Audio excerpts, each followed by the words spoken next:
Welcome to உன்னாஸ் flavours. நம்ம இன்றைக்கி பார்க்க போகிறது வெத்தலை மில்க் ஷேக்கு. இது கொஞ்சம் டிஃப்ரெண்ட்டாக இருக்கும். பான் மில்க் ஷேக், பான் ஷாட் எதை வேணாலும் சொல்லலாம். இதுக்கு வந்து ஒரு 8 வெத்தலை, சின்ன சின்னதாக இருக்குது வெத்தலை.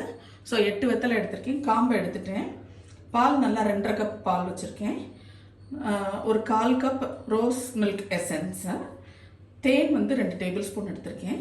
குல்கந்த், இது வந்து ரோஸ் குல்கந்த், இது வந்து 2 டேபிள் ஸ்பூன் எடுத்திருக்கேன்.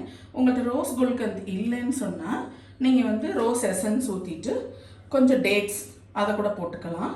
பட் இதெல்லாம் இருந்துச்சுன்னா ஒரு ஃப்ளேவர் ரொம்ப நல்லாயிருக்கும். ஆக்சுவலாக வெத்தலை உடம்புக்கு ரொம்ப நல்லது. கால்சியம் சத்து நிறையா இருக்குது.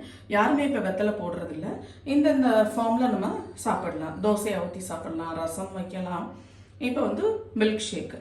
இதுக்கு வந்து 8 வெத்தலை எடுத்திருக்கேன், சின்ன வெத்தலையாக. 2.5 கப் பால், நல்ல ஒரு 1/4 கப் ரோஸ் மில்க் எசன்ஸு, தேன் எடுத்திருக்கேன். தேனும் நல்லா 1.5 டேபிள் ஸ்பூன், 2 டேபிள் ஸ்பூன் இருக்கும். அதே மாதிரி ரோஸ் குல்கந்த், அதுவுமே 2 டேபிள் ஸ்பூன் இருக்கும். உங்களுக்கு ஃப்ரெஷ் ரோஸ் பெட்டல்ஸ், அந்த பன்னீர் ரோஸ் இருக்கு இல்லையா, பிங்க் கலர், அது கிடச்சா அதை கூட போடலாம். அதுவும் டேட்ஸும் கொஞ்சம் இது கல்கண்டும் போட்டு நீங்கள் அரைக்கலாம். இது எல்லாத்தையுமே இப்போ மிக்சியில் அரைக்க வேண்டியதுதான்.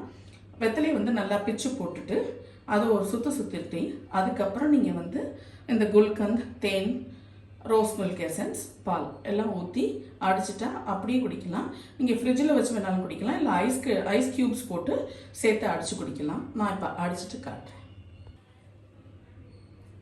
இப்போ பாருங்கள், வெத்தலையை முதல்ல பிச்சு போட்டுட்டு ஒரு சுற்றிட்டு அதில் குல்கந்து, தேன், ரோஸ் மில்க் எசன்ஸ் அதை ஊற்றி அடித்தேன்.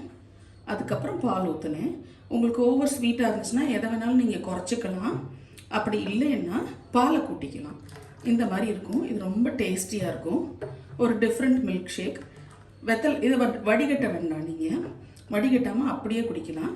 வேணும்னா நீங்கள் ஐஸ் க்யூப்ஸ் போட்டுக்கலாம். அப்படி இல்லைன்னா ஃப்ரிட்ஜில் வச்சுட்டு குடிக்கலாம், இல்லை அப்படியே குடிக்கலாம். இது ரொம்ப சிம்பிள் ரெசிபி. எல்லாருமே இதை ட்ரை பண்ணி பார்த்துட்டு உங்கள் ஃபீட்பேக்கை சொல்லுங்கள். அடுத்த ஃப்ரைடே இன்னொரு ரெசிபியோடு நான் உங்களை சந்திக்கிறேன். தேங்க்யூ.